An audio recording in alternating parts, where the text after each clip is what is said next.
That shit. Anytime you want, computer. Yes. Hello, everybody. This is Joe Matado. Hope everyone's having a great evening.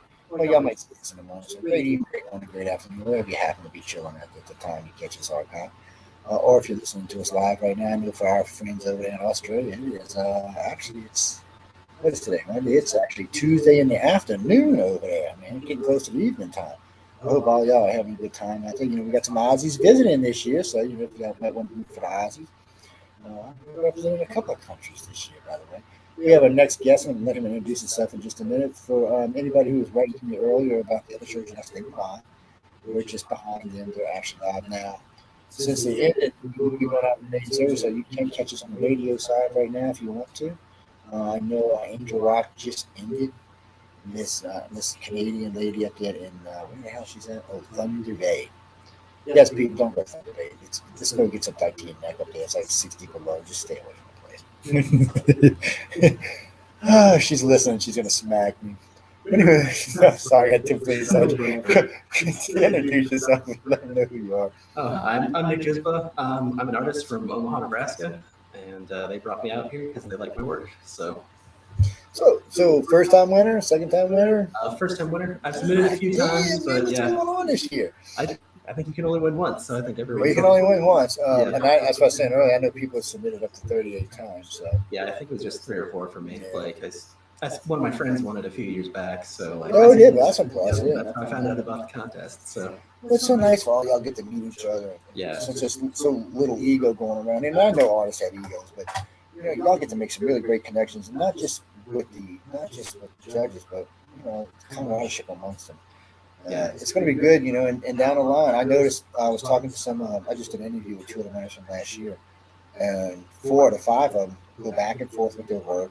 Since they all started doing that, they all started making money. Before, when they were just doing it by themselves, they weren't. But now, they have real criticism, but it's not mean criticism because they're friends. Yeah, for sure. So I had them all 5 on, and I was like, yeah, life's better, things are going better. I said, so was it writers of the future that kicked in? I said, yeah, that's what it was. So when you started submitting to Write the Future, you thought it was really blind judge? You surprised they didn't ask you for some money or something? I was surprised they didn't ask for money, but I've submitted to a couple other things that are blind judged. I think there's what's it called? Infected by Art is another blind judge one for they hire artists and to be the judges and show it to you, but you got to pay to be in that one, and all you're getting is the book. So yeah, I've actually did investigation in several of these groups since I got involved with this one. I'm real lucky. I got a big team of researchers that work for my other organizations, and for the radio station, so I can reach 3 channels and do different things. And they're tough too, man. They'll get into a group. And just recently, I got an email from an art group, and one of the girls said, "Oh no, Joe, they're completely fraud." They gave me the whole list, and then they sent me 300 complaints from people who were. So I said, "Yeah, I'll come under and talk to you." I guarantee they don't ever want to talk to me again. Yeah, but somebody's got to defend people. I mean, I'm in a position that I can't. Most people can't. It's just a different world. For me, it's like even when a telephone company gives me shit, I'm like, really? I got to 14 million people every week just in archives. We ain't even talking about live audiences. You really want to go there? Yeah, they usually change their minds, but not everybody can do that. Yeah, exactly. It's always good to know. And I couldn't do that in the old days. I could do it now, but I couldn't do it in the old days. So again, what made you think you could do art? I actually started out doing construction work. I was doing low voltage electrical stuff. Yep. And I was doing that, just getting into that as the market crashed back in 2008. And I was just I took the safe job. I might as well go do the one that sounds fun. So I went into school to do game design. And by the time I was done with that, I was just having more fun painting my own stuff than doing 3D models and working on game stuff. So you heard what I was asking. So writing, drawing? I do everything digitally because I started out more on the 3D modeling side. It makes sense on today's market. On today's art world, actually. Yeah. But yeah, all the schooling was I went to ITT Tech, obviously not the best school. They've been sued into the ground so many times. Well, they have a good reputation for some things. Yeah, their architecture stuff, but their game design program. Yeah, they got. You know what? I'm glad you brought that up. And I meant to tell the other 2. What's his name? He just brought his business to New Orleans, and he's hiring 26 art designers for his gaming company. Oh, no, I can't remember his name. He's one of the biggest.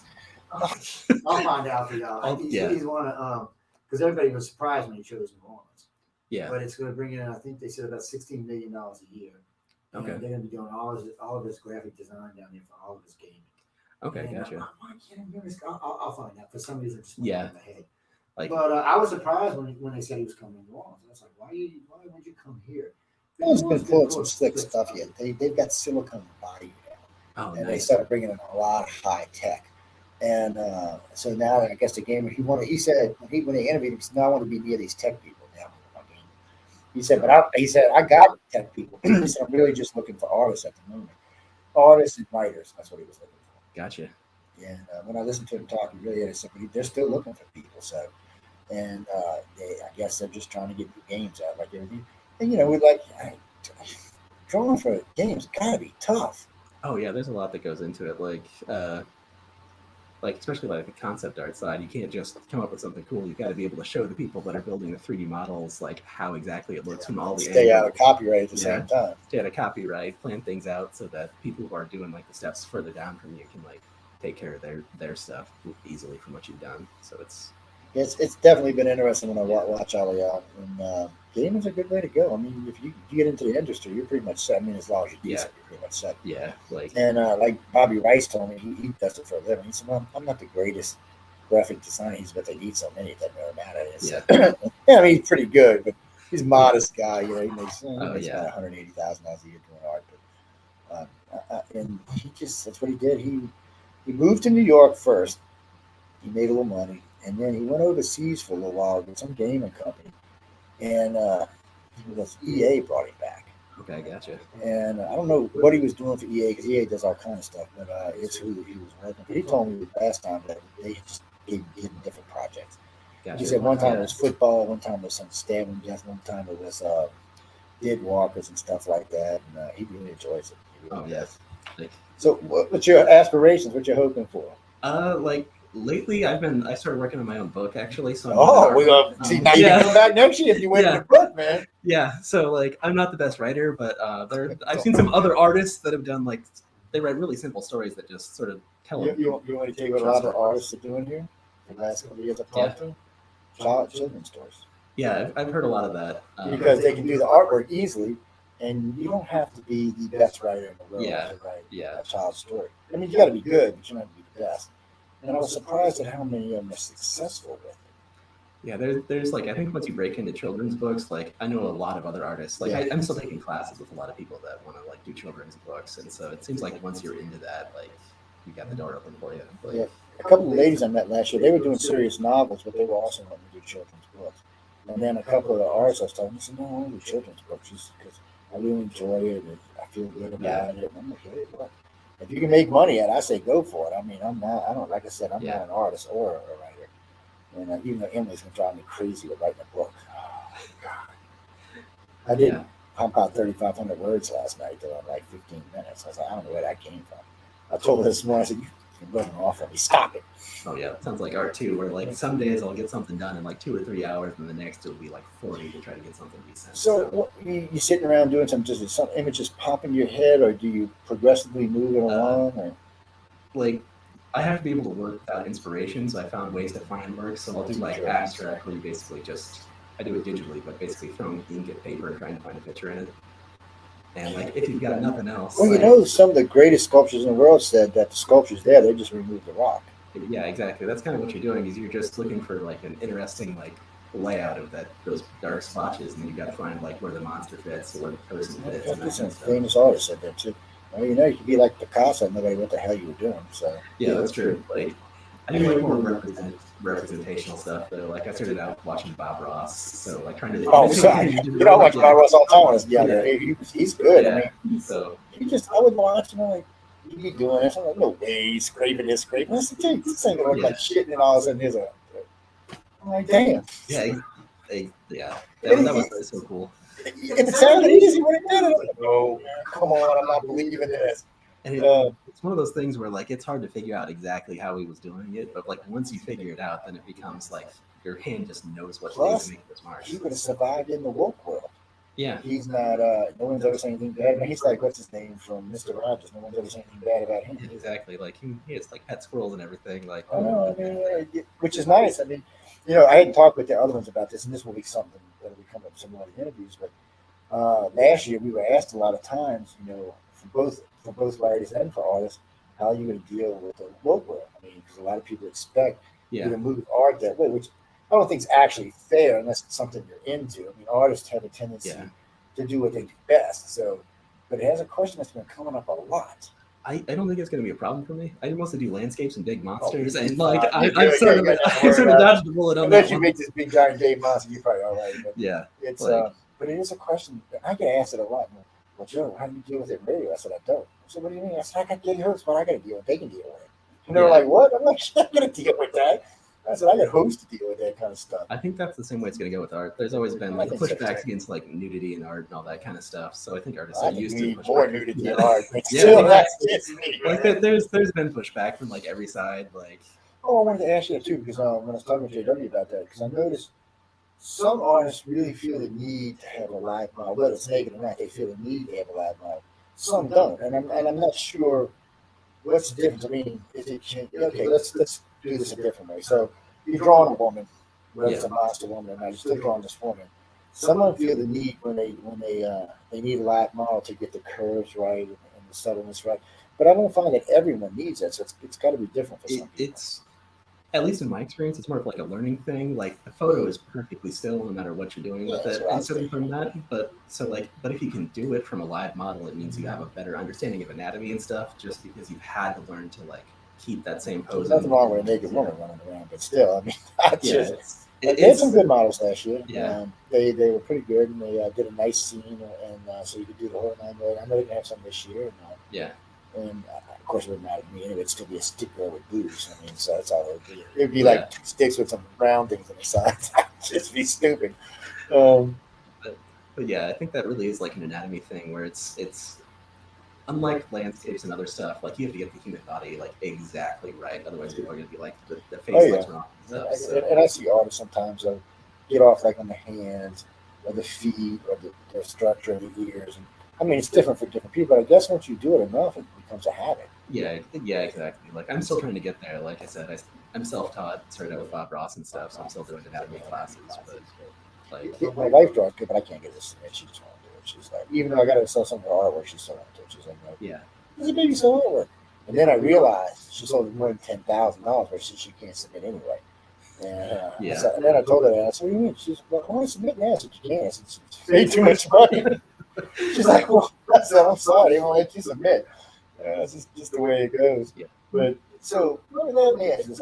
This is we switched a little bit, but where do you think illustrations headed this day? So you heard us, or you weren't here when we were talking.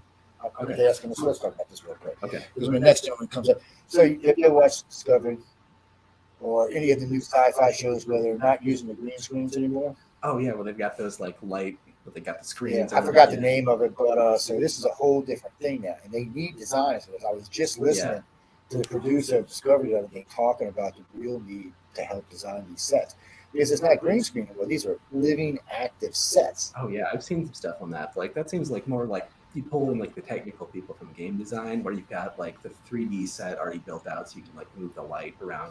And they like do, that. but they need you to design what it's going to look Gotcha. like. Okay. Because tech people can't do that. And I don't want to hate on tech people because I'm a tech person myself. But so I can make anything work if somebody showed me what they wanted.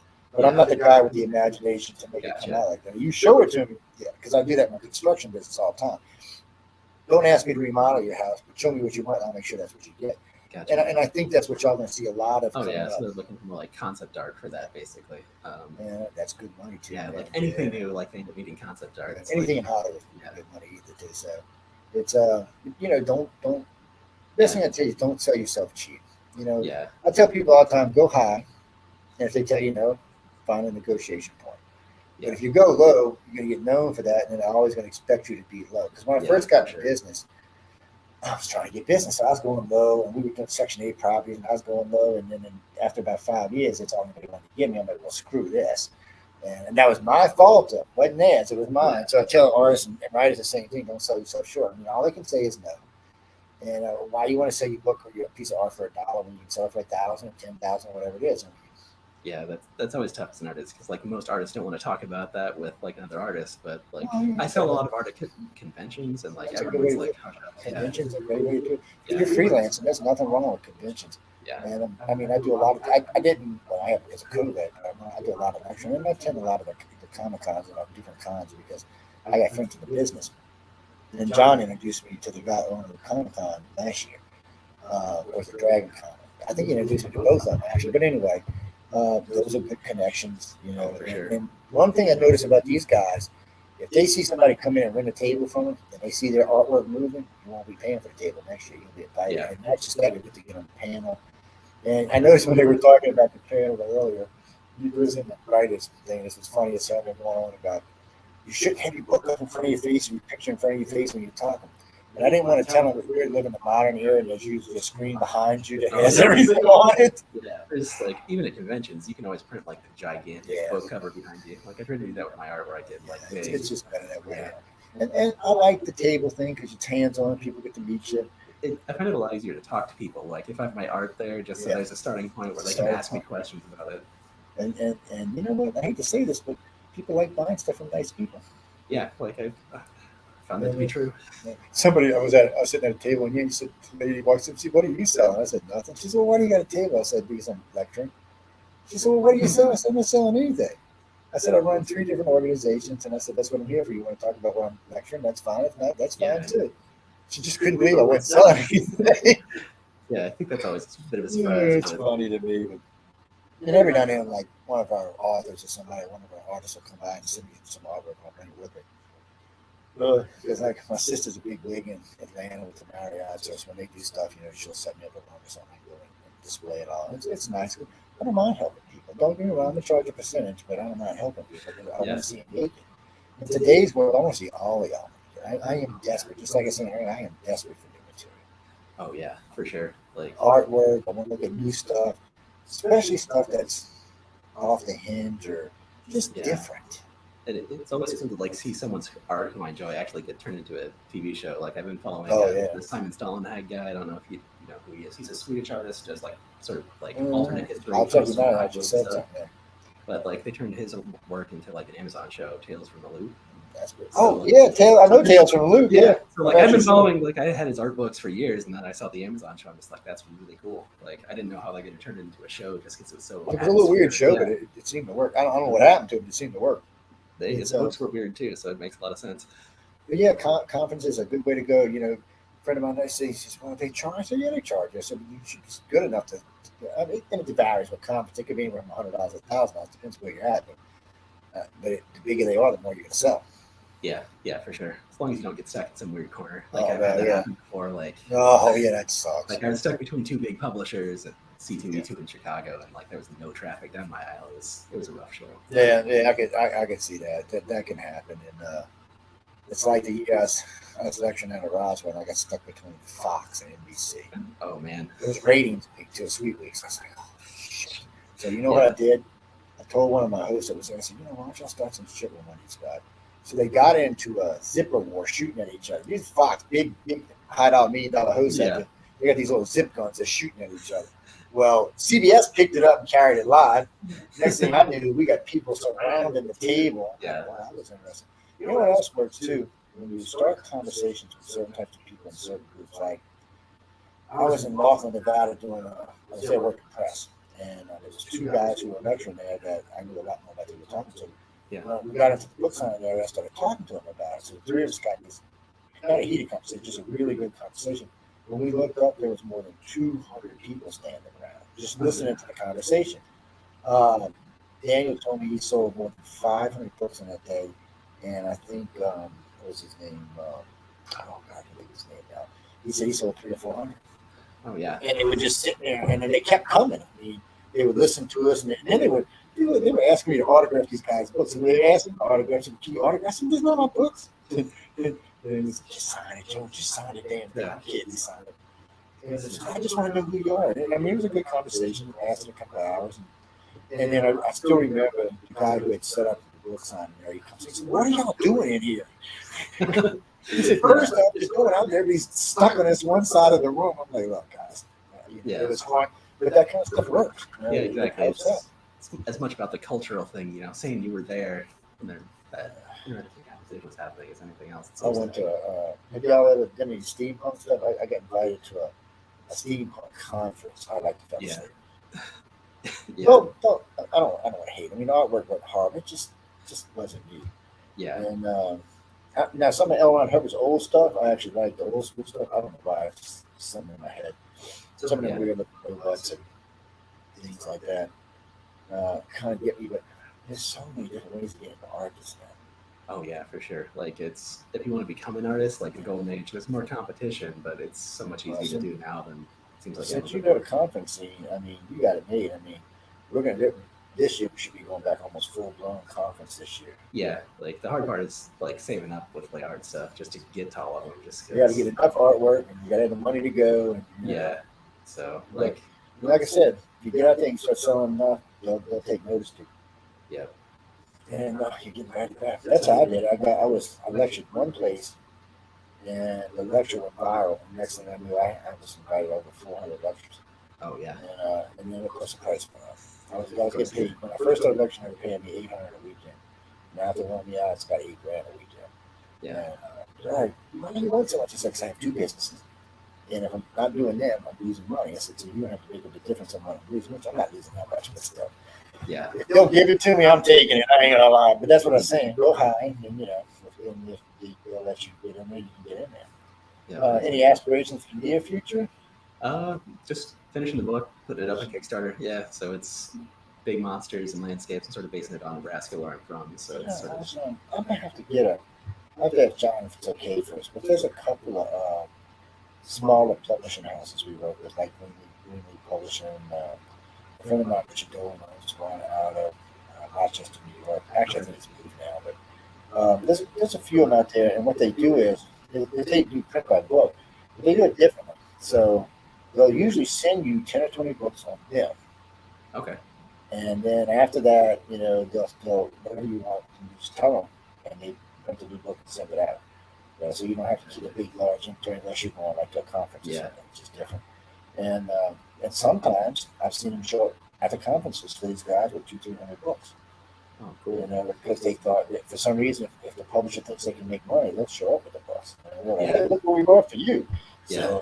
So, same thing with artwork too. I mean, the only thing I don't like, I noticed just before COVID, some of the digital artists were just cut printing, like just on a crappy copy. Yeah. Like I've seen some stuff like that. It just doesn't make sense. It's like a beautiful piece of artwork that they've done. The original piece was great. Yeah. You're gonna put it on some funky copy. Don't even get the colors decent. I'm like, I don't understand. Oh man, yeah, that's a disaster. Like, so I'm sort of trying to like be picky with who I'm using to publish my book, just because I don't just want it to like look good. I want it to like feel good. Like make it up. Yeah. Hey, see, if you publish a book, you should write to John and say, hey, why don't you check out my edit or get one of the people. Yeah, that's on my list of things to do. I've got to get the writing and the art done first. But yeah, there's nothing easy about a book. Yeah. If there was, I'd have done put out. I don't even have echo on film. I don't see no echoes going anywhere. Echoes downstairs anyway. I'll have to see what you're talking about on that. So I'm going to go from there. I'll have to see what's up. Maybe I'll go get some earbuds. It's going to say something wrong. But, there's something else I want to tell you. That's what happens. You get old, your brain goes right out to the side of your head. Yeah. Just recently, where the hell they were selling all kind of art. I can't remember where the hell it was now. I was somewhere in, I was outside of Disney World. They got a group down there that for inspiring upcoming artists. Gotcha. They will put your work in their shop. Okay. And as long as it's decent, so y'all want, so they teach you a foot up right off the bat. Yeah. So I thought when you write to it, you want that help you get in. That's like, I think it's like 6 blocks from Disney World. Oh man. He said the front traffic that comes through is insane. And I said, well, how much Disney stuff do you have in there, man? He said, none. It's a Disney. I ain't going for that. Sounds like Aussie, right? You're not going for that, but it is no stuff from Disney World, man. But he does a lot of other stuff, and I think they chose 25 genres that he wants to have representing his store, Okay. from sci-fi all the way through several other genres. And but he's kind of like them. He don't want any overly too much sex involved, not too much gore. He doesn't mind like zombies. He don't mind like sexy women. He just don't want them. He said there's a lot of kids that come in with their pants. Okay, gotcha. And so he said, it's just one of the things. And he sells. So if it sells, it sells. I'm not going to complain. He's not. There's another company.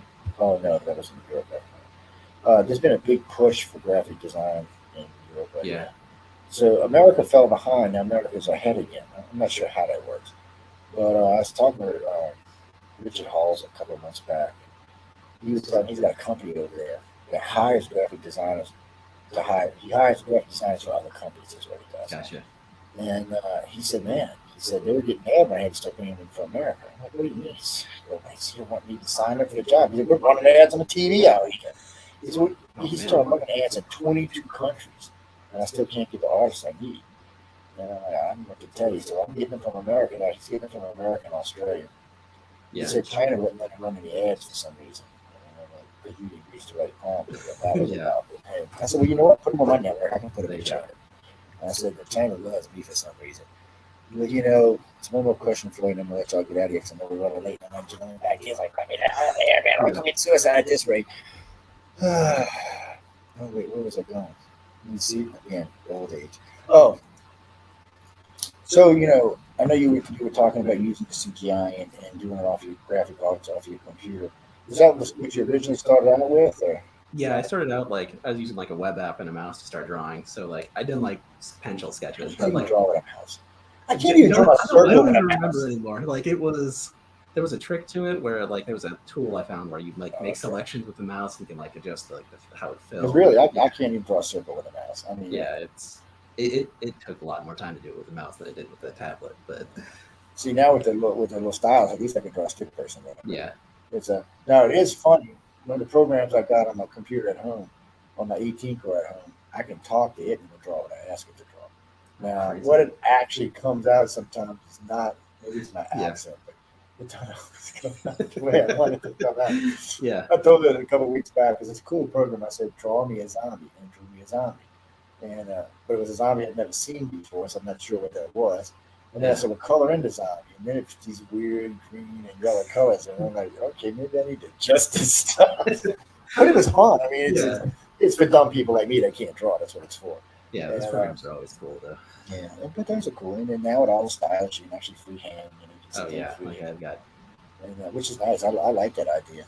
I told my wife I was going to get her one. She's like, no, I paint just fine without any of that stuff. She still likes everything old school. She likes the feel and touch. My aunts are the same way, so they both do not glass oil. It's like minis is what it is. Gotcha. Yeah. They sell them for about $45 a piece, $55 a piece, but they'll bring 100 to the flea market. They'll bring 100 to a conference or something. They usually sell them all. Oh, and I don't know why, because to me they're ugly, but still. Yeah. My aunt sold one that was a guy carrying some wheat with his dog next to him. She sold it for $500. I was like, really? Yeah. I said, who bought that? I said, was he on crack or something? Yeah. I mean, that wasn't ugly or anything. I just didn't seem right. But then again, when I look at Picasso, I'm like, okay, I don't know how this guy made it. Yeah, that's the weird thing about art. There might be 100 people that don't like it, but you find the one person that does, and that's the one person that matters. Now, what's his name? The redhead. I really like his artwork. The one that killed himself when he was 36. Oh man, I can't remember. Shame on me, man. He's I can see his face too. Van Gogh. Yep. It's I like his artwork. I mean, he said vivid colors. I don't always understand all of it, but it's got some really vivid colors. And he definitely had a knack for drawing them. Yeah, I bet enough of this. I don't know if he didn't kill himself if he did as big as it was. I think a lot of that, I did paper on him back in school. I think he was just licking the brushes with the lead-based paint. Just too much of the lead. But you got to wonder too. I mean, who preserved that artwork to bring it to where it is today? Because back then they thought it was garbage. So I mean, it's probably just those one or two people that I know his brother was collecting a lot of this stuff, so maybe it's just family members and that kind of stuff. Yeah, 'cause when I was in private school, we had to do a report. I remember reading that. He wasn't liked. Everybody was crazy. He thought his artwork was ugly. Yeah. I said, "We're talking about Picasso, Van Gogh." I'm not sure which one. I get in trouble with Picasso all the time. Yeah. I had a lady from the New York Museum, right, cuss me out. You don't know what you're talking about. Picasso's the greatest artist ever. I said, "That's yeah.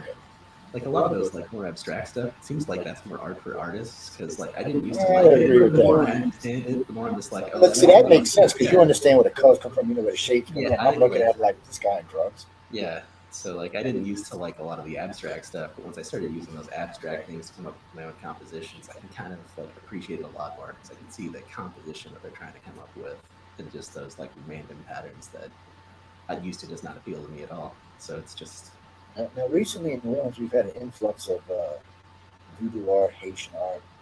I don't know where it all came from. It's strange, kind of dark, yeah. but still, it's good. So for you, when you going back to the creative process before I let you get out of here, do you look at dark work? Do it comes into your head? Is it just the work that's coming out? Uh, it depends on the day. Like some days it's like That makes sense. some days it's like you're a kid in the car, you'll see like a shadow on the ground and be like, oh, wouldn't it be cool if there's like a star destroyer above where that shadow was instead of a cloud or something like that, and then it comes real easy. And other days it's I wanted to paint a monster for the book today. I've got to sit down and figure out how to get that done, and then I'll spend hours sketching out from those like random abstract shapes, and eventually I'll come up with something that looks kind of cool, and I'll just go from there. It's definitely. But I'm gonna let you get out of here. Tell them where they can find you and how to get in touch with you. All right. The easiest way to get a hold of me is just to go to nickjizba.com. I've got a contact email there, or just email info@nickjizba.com. Send me money, people. Yep. You ever heard starving artists send me money, people? It's I used to do it all the time when I first started doing radio. I said, I'm starving radio. I send me money. I said, I ain't rich like Sean Hannity. I need money, man. For sure. And I've actually interviewed some big radio shows. And I thought I didn't go to war. I got these guys. Yeah. So that's where they can find you. Anything new coming up? Anywhere? Oh, any I'm actually doing a comic convention at Planet Comic Con in Kansas City 2 weeks after this, so it'd be the 21st to the 24th, I think. Rich to interview there. All right. When you see this tall, tatted up redhead coming in, gotcha. Everybody, you know who it is. She said, Jason, her name's Trish. Awesome. She kickboxing this. I'll try not to, man. No, she's a sweetheart. You have to tell her that because she's all over Kansas City. I mean, all over Kansas. Gotcha. She's a local yokel, and right now she's investigating some weird going on in Kansas somewhere. So just tell me, I said, I don't even know, I live in Kansas. Just if something crazy happens, put it in the air. Yeah. She's like, why? I said, I'm not going to Kansas. I said, no, it's tumbleweed state, people. I'm not going there. Like, I thought Nebraska was boring, and then I drove across Kansas, and I was just like, at least it gets a little. That whole section of the country is boring. And I got a lot of friends up there. I shouldn't even say that. I got from Kansas all the way up to Idaho. I got a lot of friends in Dakota and all there. I ask people all the time, why do you live in North Dakota? Like, it's a great state. I'm like, there's nobody there to start off with. I mean, you got to drive 500 miles to get a tank of gas. Yeah. I'm like, come on. And plus, when it's wintertime, it's brutal up there. Oh, yeah. Like, Nebraska's bad enough. I wouldn't want to go further north. Oh, I was thinking about this too. I got a good friend of mine I got actually a couple of friends. He lived in Seattle and Portland. Oh, yeah. And before all the wokeness went on, there was a big artist community going on. I mean, a big one. There was a lot of art going through there, a lot of stuff going through. And of course, we had the issues with when the whole country got woke. I don't know. They shouldn't even call it woke. They should call it falling asleep. But anyway,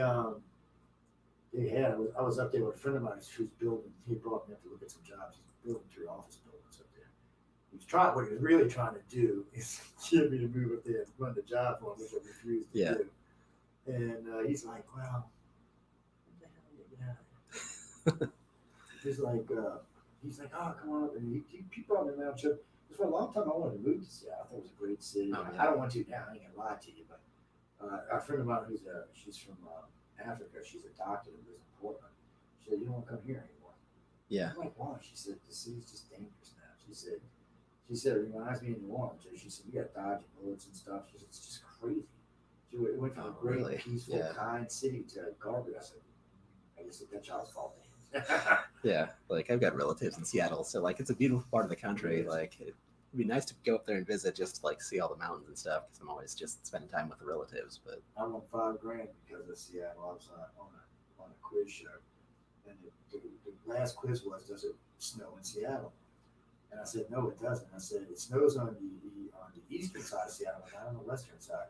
Yeah. Because the question was, does it snow in Seattle or Puget Sound? I was like, no. And the other guys laugh and it's, oh yeah, it does snow. Oh, it's feet deep.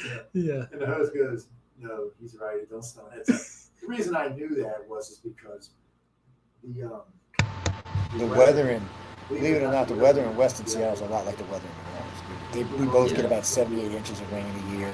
Our winters are usually mild, 55, 60 degrees. Theirs are too. Yeah.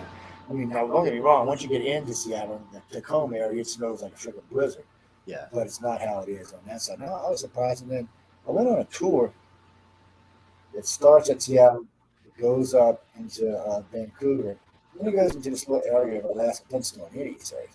Matter of fact, the place in Alaska, it's got warm beaches in the winter. It's beautiful up there. Yeah. But it's all off the grid. You got to have your own electricity, your own generators of solar power, your own water. Everything's off the grid. You got to have a boat to get everywhere. It's a great place. Yeah. There you go. It's a beautiful place. I want my internet though. So now, look, Elon's around now, so I can have internet anywhere. But I want my internet. I'm not moving with it. I'm the same way at this point. So yeah. Anyway, you got any parting words when we get out of here? I think I've covered just about everything. So you did a good job. I'm a little tired and still like jet lagged from you're doing good. So. Oh yeah, you're doing good, but you're doing good. And that's the thing about this. You're going to be tired till you get home. Yeah, I kind of figured. So I've done enough conventions and other stuff like this that I'm used to it. But yeah, if you're up, no. Look, computer, make up your mind. Up and down, left or right, doesn't matter to me. I don't even care at this point. Just go where you're supposed to. I'm gonna pick up some more earbuds tomorrow. So not that we gotta wait. I'm just gonna plug them in. I'm gonna check these. If there's any problems, I'll let y'all know. But okay, sounds good. And again, catch me before you leave so you can get my information this week. Gotcha. And I'll get y'all scheduled for a real interview on big computers, on big side of the network, so you've actually got. So if I bring on Science and Beyond, which is what I'm thinking about doing, that show does about 1.5 million live. Okay. And about anywhere from 400 to 700,000 in archives. It's about 2 million a week. And so it does good. What happens with that is you'll get those initial numbers. What's nice about it is the archives stay for life.